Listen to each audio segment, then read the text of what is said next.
മരിക്കാറായ ഒരു ബാലനെ സുഖപ്പെടുത്തുന്നു. പടയാളിയായ അലക്സാണ്ടർ ഈശോയ്ക്ക് അറിയിപ്പ്. 1945 ഫെബ്രുവരി 22. ദേവാലയത്തിൻ്റെ അകം പുരോഹിതർക്ക് മാത്രം കയറാവുന്ന വിശുദ്ധ സ്ഥലത്തിനടുത്ത് ഈശോ ശിഷ്യരോട് കൂടെയുണ്ട്. അതൊരു വലിയ നടുമുറ്റമാണ്. ഒരു ഹാളിൽ കൂടി കടന്നു വേണം മുറ്റത്തേക്ക് വരാൻ. ഈ മുറ്റത്ത് നിന്ന് അതിവിശിഷ്ടമായ മറ്റൊരു ഹാളിൽ കൂടെ വേണം മട്ടുപ്പാവിലേക്ക് പോകുക. ആ ഉയർന്ന മട്ടുപ്പാവിലാണ് നീളവും വീതിയും ഉയരവും സമമായിട്ടുള്ള ദൈവത്തിൻ്റെ വിശുദ്ധ പീഠം. എൻ്റെ പരിശ്രമം കൊണ്ട് ഒരു ഫലവുമില്ല. ദേവാലയം 1000 പ്രാവശ്യം കണ്ട ശേഷം 2000 പ്രാവശ്യം അത് വിവരിച്ചാലും എൻ്റെ വിവരണം വികലമായിരിക്കും. അത്രക്കധികം വഴികളും ഹാളുകളും മുറ്റങ്ങളുമെല്ലാം ഇതിനുണ്ട്. അതിനെല്ലാം എന്തു പേരുകളാണ് പറയേണ്ടതെന്ന് പോലും എനിക്കറിഞ്ഞുകൂടാ. അതിൻ്റെ ഒരു രൂപം വരച്ചു കാട്ടാനും എനിക്ക് കഴിവില്ല. ഈശോയും ശിഷ്യരും പ്രാർത്ഥിക്കുകയാണെന്ന് തോന്നുന്നു. വേറെയും അനേകം ഇസ്രായേൽക്കാർ, എല്ലാം പുരുഷന്മാർ, അവിടെ അവരവരുടെ സ്വന്തം പ്രാർത്ഥന നടത്തുകയാണ്. നവംബർ മാസത്തിലെ ഒരു മങ്ങിയ ദിവസം, നേരത്തെ സന്ധ്യയാകുന്നു. ആളുകൾ ബഹളമുണ്ടാക്കുന്ന ശബ്ദം, നല്ല മുഴങ്ങുന്ന ശബ്ദമുള്ള ഒരാൾ ദേഷ്യപ്പെട്ട് ലത്തീൻ ഭാഷയിൽ പ്രാകുന്ന ഒരു സ്വരം, അതോടൊപ്പം ഉച്ചത്തിലുള്ള യൂതരുടെ ശബ്ദം, ഒരു ഷണ്ടയുടെ ശബ്ദം പോലെ. ഒരു സ്ത്രീയുടെ തുളച്ചു കയറുന്ന സ്വരം കേൾക്കുന്നു. ഓ, അവനെ കടത്തിവിടൂ, അവൻ രക്ഷിക്കുമെന്ന് ഇയാൾ പറയുന്നു. നടുമുറ്റത്തെ മൗനത്തിലാണ്. ഏകാന്തതയ്ക്ക് ഭംഗം നേരിട്ടു. ശബ്ദം വരുന്ന ഭാഗത്തേക്ക് പലരും തലതിരിച്ചു നോക്കി. ശിഷ്യരുടെ കൂടെയുള്ള കരയോത്തുകാരൻ യൂദാസും തിരിഞ്ഞു നോക്കുന്നു. നല്ല ഉയരമുള്ളതുകൊണ്ട് അവന് കാണാം. അവൻ പറയുന്നു, ഒരു റോമൻ പടയാളി അകത്തേക്ക് കടന്നു വരാൻ പരിശ്രമിക്കുന്നു. അവൻ അശുദ്ധനാക്കുന്നു. നിയമം ലംഘിച്ച് അവൻ വിശുദ്ധ സ്ഥലത്തേക്ക് കടന്നു വരുന്നു. എത്ര ഭയങ്കരം! പലരും അവൻ്റെ വാക്കുകൾ ഏറ്റുപറയുന്നു. ഞാൻ കടന്നു പോകട്ടെ, നിങ്ങൾ യഹൂദ പട്ടികൾ. ഈശോ ഇവിടെയുണ്ട്, എനിക്കറിയാം. അവനെ എനിക്ക് കാണണം. നിങ്ങളുടെ പൊട്ടക്കല്ലുകളൊന്നും ഞാൻ വകവയ്ക്കുന്നില്ല. ആ കുട്ടി മരിക്കുകയാണ്. അവൻ കുട്ടിയെ രക്ഷിക്കും. പോ, മാറ്, കപടഭക്തരായ ചെന്നായ്ക്കൾ. ഈശോയെ അന്വേഷിക്കുന്നു എന്നറിഞ്ഞപ്പോൾ ബഹളം കേൾക്കുന്ന സ്ഥലത്തേക്ക് ഈശോ വേഗം പോകുന്നു.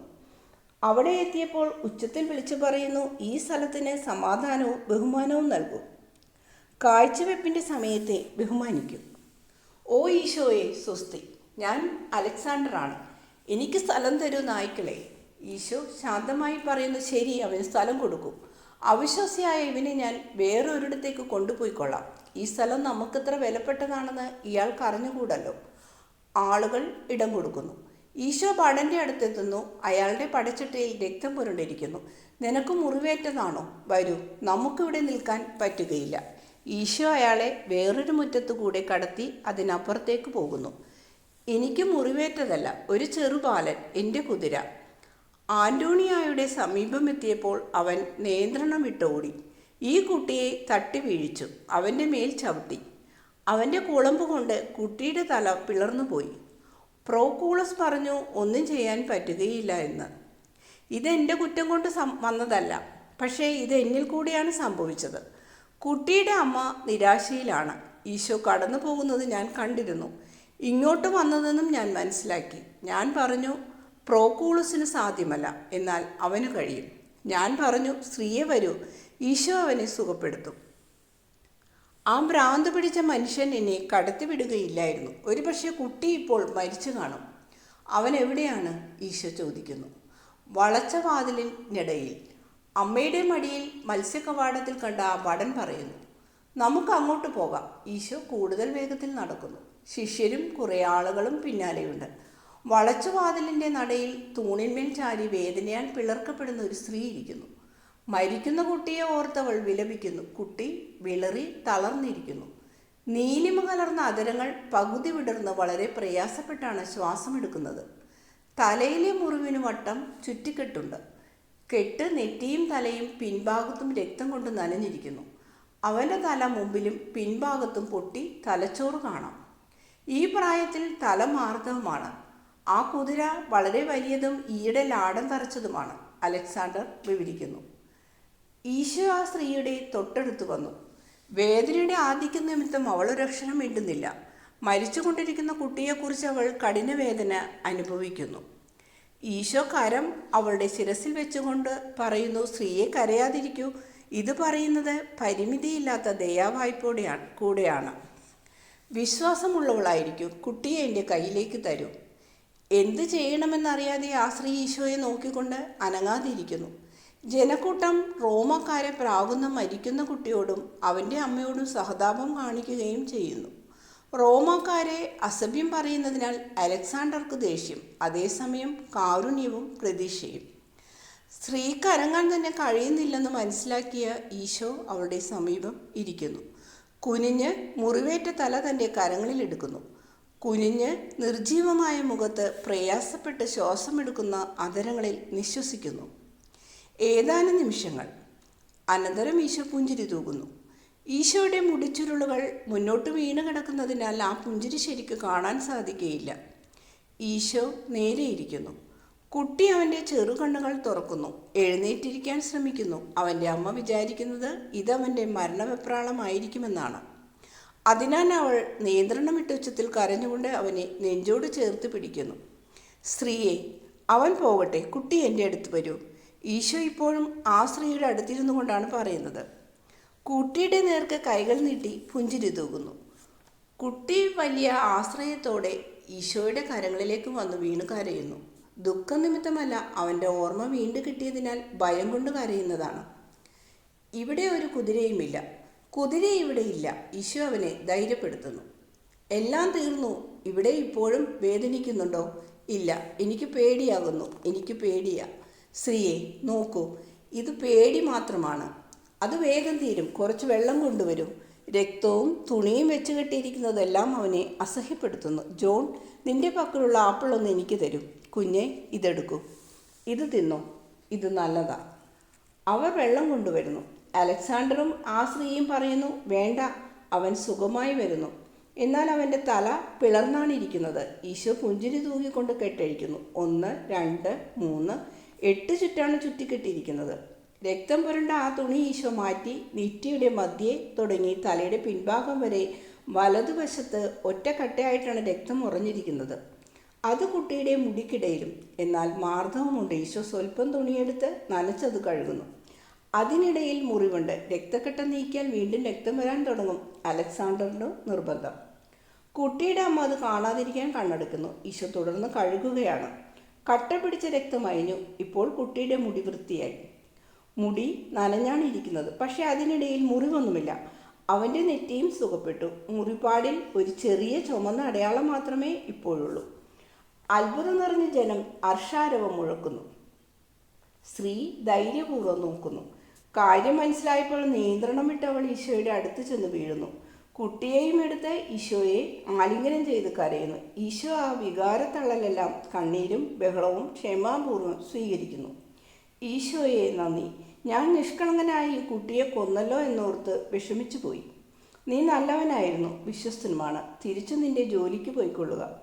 അലക്സാണ്ടർ പോകാൻ തുടങ്ങുന്നു. അപ്പോഴതാ ചുഴലിക്കാറ്റ് പോലെ അവിടുന്നും ഇവിടുന്നുമായി കുറേ പുരോഹിതന്മാരും ദേവാലയത്തിലെ ജോലിക്കാരും പാഞ്ഞെത്തുന്നു. പ്രധാന പുരോഹിതൻ ഞങ്ങൾ വഴി നിന്നോട് ആജ്ഞാപിക്കുന്നു, ദേവാലയം വിട്ടു പോകണം. നീയും ദേവാലയം അശുദ്ധമാക്കിയ അവിശ്വാസിയും. ഉടനെ തന്നെ ധൂപാർച്ചന നീ അലങ്കോലപ്പെടുത്തി. യഹൂദന്മാർക്ക് മാത്രം പ്രവേശനമുള്ള സ്ഥലത്ത് ആ മനുഷ്യൻ കയറി. നീ നിമിത്തം ദേവാലയത്തിൽ അലങ്കോലമുണ്ടാവുന്നത് ഇന്ന് ആദ്യമായിട്ടല്ല. മഹാപുരോഹിതനും തങ്ങളുടെ ചുമതല നിർവഹിക്കാൻ എത്തിയിട്ടുള്ള പ്രമാണികളും നിന്നോട് ഒരുമിച്ച് ആജ്ഞാപിക്കുന്നു, ഈ സ്ഥലത്ത് ഇനി നീ കാലുകുത്തിക്കൂടാ. ദൂരെ പോകൂ. നിന്റെ അവിശ്വാസികളുടെ കൂടെ പോയി താമസിക്കൂ. ഞങ്ങൾ അത്ര നായ്ക്കളൊന്നുമല്ല. ദൈവം ഒന്നേയുള്ളൂ, യൂദയായിലുള്ളവരുടെയും റോമാക്കാരുടെയും സൃഷ്ടാവായ ദൈവം.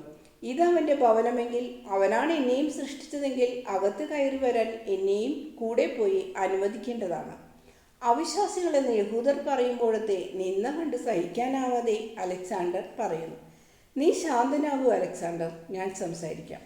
ഈശോ പറയുന്നു. കുട്ടിയെ ചുംബിച്ച ശേഷം അമ്മയെ ഏൽപ്പിച്ചിട്ട് ഈശോ എഴുന്നേറ്റ് നിൽക്കുന്നു.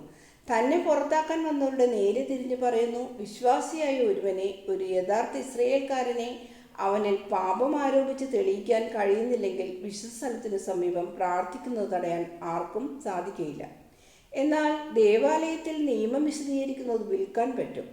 നിനക്കതിന് അവകാശമില്ലാതിരുന്നിട്ടും നീ അതിന് അനുമതി ചോദിക്കാതെ ആ അധികാരം നീ സ്വയം എടുത്തു. നീ ആരാ? ആരും നിന്നെ അറിയും? നിനക്കില്ലാത്ത ഒരു പേരും സ്ഥാനവുമൊക്കെ തട്ടിയെടുക്കാൻ നീ എങ്ങനെ ധൈര്യപ്പെടുന്നു? കാര്യമറിഞ്ഞ രീതിയിൽ ഈശോ അവരെ നോക്കുന്നു. പിന്നീട് പറയുന്നു, കറിയോത്തുകാരൻ യൂദാസ് ഇങ്ങോട്ട് വരും. വിളിക്കപ്പെട്ടതിനെക്കുറിച്ച് യൂദാസിന് വലിയ താല്പര്യമൊന്നുമില്ല. പുരോഹിതരും ദേവാലയത്തിലെ ഉദ്യോഗസ്ഥരും വന്നപ്പോൾ തന്നെ സ്ഥലം വിടാൻ യൂദാസ് ആഗ്രഹിച്ചതാണ്. ഉദ്യോഗസ്ഥർക്ക് പട്ടാള യൂണിഫോം ഇല്ല. ഇവർ സാധാരണ ജനങ്ങൾ തന്നെയാവണം. മുന്നോട്ട് ചെല്ലാതിരിക്കാൻ യൂദാസിന് കഴിയുന്നില്ല. കാരണം പത്രോസും യൂദാസും തദേവൂസും കൂടി അവനെ മുന്നോട്ട് തള്ളിവിടുന്നു. യൂദാസ് ദയവായി ഉത്തരം പറയൂ. നിങ്ങൾ ഇവനെ നോക്കൂ. നിങ്ങൾ ഇവനെ അറിയും. ഇവൻ ദേവാലയത്തിൻ്റെതാണ്. നിങ്ങൾ അറിയുമോ? മറുപടി പറയാതിരിക്കാൻ അവർക്ക് നിവൃത്തിയില്ല. ശരി, ഞങ്ങൾ അറിയും. യൂദാസേ, ഞാനിവിടെ ആദ്യം സംസാരിച്ചപ്പോൾ നീ എന്ത് ചെയ്യണമെന്നാണ് ഞാൻ ആവശ്യപ്പെടുന്നത്? എന്തുകൊണ്ടാണ് നീ അത്ഭുതം കാണിച്ചത്? നിന്റെ ആശ്ചര്യത്തിനുത്തരമായി ഞാൻ എന്തു പറഞ്ഞു? സംസാരിക്കൂ. ഉണ്ടായത് തുറന്നു പറയൂ. അവൻ എന്നോട് പറഞ്ഞു, ബന്ധപ്പെട്ട ഉദ്യോഗസ്ഥന് വിളിക്കൂ. പഠിപ്പിക്കാൻ അനുമതിക്കായി ചോദിക്കാനാണ്. അവൻ സ്വന്തം പേര്, ആരാണ് താനെന്ന വിവരണം, വംശം, ഇതെല്ലാം പറഞ്ഞു. എനിക്ക് ആശ്ചര്യം തോന്നി. അത് ആവശ്യമില്ലാത്ത ഒരു അനുഷ്ഠാനമാണെന്ന് ഞാൻ കരുതി. കാരണം അവൻ പറയുന്നു താൻ മിശിഹായാണെന്ന്. അപ്പോൾ പറഞ്ഞു, ഇത് ആവശ്യമാണ്. നാഴിക വരുമ്പോൾ ഞാൻ ദേവാലയത്തോടും അതിലെ ഉദ്യോഗസ്ഥരോടും ബഹുമാനമുണ്ടായിരുന്ന ആളാണെന്ന് ഓർത്താൽ മതി. അതെ, അതാണ് അവൻ പറഞ്ഞത്. സത്യത്തെ ആദരിക്കാൻ ഞാനിത് പറയണം. ആദ്യം യൂദാസിന് ഒരു പരുങ്ങല് പോലെയായിരുന്നു, വിളിച്ചത് ഇഷ്ടപ്പെടാതിരുന്നത് പോലെ. എന്നാൽ അവൻ്റെ സ്വഭാവത്തിലുള്ള പെട്ടെന്ന് മാറുന്ന രീതി അനുസരിച്ച് ഇപ്പോൾ മാറ്റം വന്നു. അവസാനം കുറച്ച് ധാർഷ്ട്യവും വന്നു. അവനെ നീ അനുകൂലിച്ച് സംസാരിച്ചതിൽ എനിക്ക് ആശ്ചര്യം തോന്നുന്നു. ഞങ്ങൾക്ക് നിന്നിലുണ്ടായിരുന്ന വിശ്വാസം നീ നഷ്ടമാക്കി. ഒരു പുരോഹിതൻ ശാസന രൂപത്തിൽ യൂദാസിനോട് പറയുന്നു, ഞാൻ ആരെയും വഞ്ചിച്ചില്ല. നിങ്ങളിൽ എത്ര പേർ സ്നാപകൻ്റേതാണ്? അതുകൊണ്ട് അവരെല്ലാം വഞ്ചകരാണോ? ഞാൻ ക്രിസ്തുവിൻ്റേതാണ്. അത്രയുമേ ഉള്ളൂ. ശരി, അവനിവിടെ പ്രസംഗിക്കാൻ പറ്റുകയില്ല. ഒരു വിശ്വാസിയായി അവനോട് വരാം. അവിശ്വാസികളോടും വേശ്യകളോടും ചുങ്കക്കാരോടും കൂട്ടുപിടിക്കുന്നവന് ഇത് തന്നെ അധികമാണ്. എന്നോടിപ്പോൾ ഉത്തരം പറയൂ. ഈശോ ശാന്തനായി എന്നാൽ കർശനമായി പറയുന്നു. ഇപ്പോൾ ഉദ്യോഗം വഹിക്കുന്ന പ്രമാണികൾ ആരെല്ലാമാണ്? ഡോറാസും ഫെലിക്സും. യൂദയായിൽ നിന്നുള്ളവർ: യോവാക്കീം കഫർനാമിൽ നിന്ന്, ജോസഫ് ഇറ്റൂറിയായിൽ നിന്ന്. എനിക്ക് മനസ്സിലായി, നമുക്ക് പോകാം. കുറ്റം ആരോപിക്കുന്ന 3 പേരോടും പറഞ്ഞേക്കൂ, ഇറ്റൂറിയായിൽ നിന്നുള്ളയാൾ കുറ്റാരോപണം നടത്തിയിട്ടുണ്ടാവില്ല. ദേവാലയം ഇസ്രയേൽ മുഴുവനുമല്ലെന്നും ഇസ്രയേൽ ലോകം മുഴുവനുമല്ലെന്നും ഇഴജന്തുക്കളുടെ വായിൽ നിന്നൊഴുകുന്ന പക എത്ര ധാരാളമായാലും എത്ര വിഷമുള്ളതാണെങ്കിലും അത് ദൈവസ്ഥലത്തെ മുക്കിക്കളയുകയില്ലെന്നും ഞാൻ ജനങ്ങളുടെ ഇടയിൽ സഞ്ചരിക്കുന്നത് നാഴിക വരുന്നതുവരെ തടയാൻ അവയുടെ വിഷത്തിന് കഴിയുകയില്ലെന്നും പിന്നീട് അവരോട് പറയും. പിന്നീട് മനുഷ്യർ കൊലയാളികളോട് നീതി നടത്തും.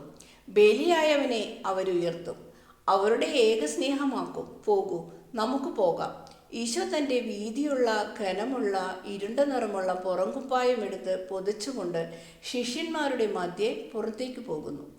ചർച്ച ശ്രവിക്കാൻ നിന്ന അലക്സാണ്ടർ അവരുടെ പിന്നിലുണ്ട്. മതിൽക്കെട്ടിനു വെളിയിൽ ആന്റോണിയ ഗോപുരത്തിനു സമീപം എത്തിയപ്പോൾ അയാൾ പറയുന്നു, ഞാൻ അങ്ങയോട് വിട ചോദിക്കുന്നു. ഗുരുവേ, എന്നോട് ക്ഷമിക്കണമേ. അങ്ങേക്കൊരു ശാസനം ലഭിക്കാൻ കാരണമായതിനാൽ ഞാൻ ഖേദിക്കുന്നു. ഒട്ടും വിഷമിക്കേണ്ട. എന്തെങ്കിലും ഒരു കാരണം കണ്ടുപിടിക്കാൻ അവർ നോക്കിയിരിക്കുകയായിരുന്നു. നീയല്ലെങ്കിൽ വേറെ ആരെങ്കിലും ആകുമായിരുന്നു. റോമിൽ സർക്കസിൽ നിങ്ങൾക്കും മൃഗങ്ങളും പാമ്പുകളും മറ്റുമായി കളികളുണ്ട് ഇല്ലേ? കൊള്ളാം. ഞാൻ പറയുന്നു, ഒരു മനുഷ്യനെ വധിക്കാൻ ആഗ്രഹിക്കുന്ന വേറൊരു മനുഷ്യനേക്കാൾ കാടത്തമോ ചതിവോ ഉള്ള ഒറ്റ മൃഗം പോലുമില്ല എന്ന്. ഞാൻ അങ്ങയെ അറിയിരിക്കുന്നു. സീസറിൻ്റെ സേവനത്തിൽ ഞാൻ റോമിൻ്റെ എല്ലാ ഭാഗത്തും സഞ്ചരിച്ചിട്ടുണ്ട്. എന്നാൽ ഒരിടത്തും ഞാൻ കണ്ടിട്ടുള്ള അനേകായിരം ആളുകളിൽ ഒരുത്തരും അങ്ങയേക്കാൾ ദൈവികതയുള്ളവരല്ല. അല്ല, ഞങ്ങളുടെ ദേവന്മാർ പോലും അങ്ങയെപ്പോലെ ദൈവികതയുള്ളവരല്ല. അവർ പ്രതികാരം ചെയ്യുന്നവരും ക്രൂരതയുള്ളവരും വഴക്കടിക്കുന്നവരും കള്ളം പറയുന്നവരുമാണ്. നീ നല്ലവനാണ്. നീയാണ് സാക്ഷാൽ മനുഷ്യൻ, ഒരു മനുഷ്യനല്ല ഗുരു. ഗുരുവേ, മംഗളം. ദൈവം നിന്നോടുകൂടെ. അലക്സാണ്ടർ, പ്രകാശത്തിൽ നീ മുന്നോട്ട് പോകുക. ദർശനം ഇവിടെ അവസാനിക്കുന്നു.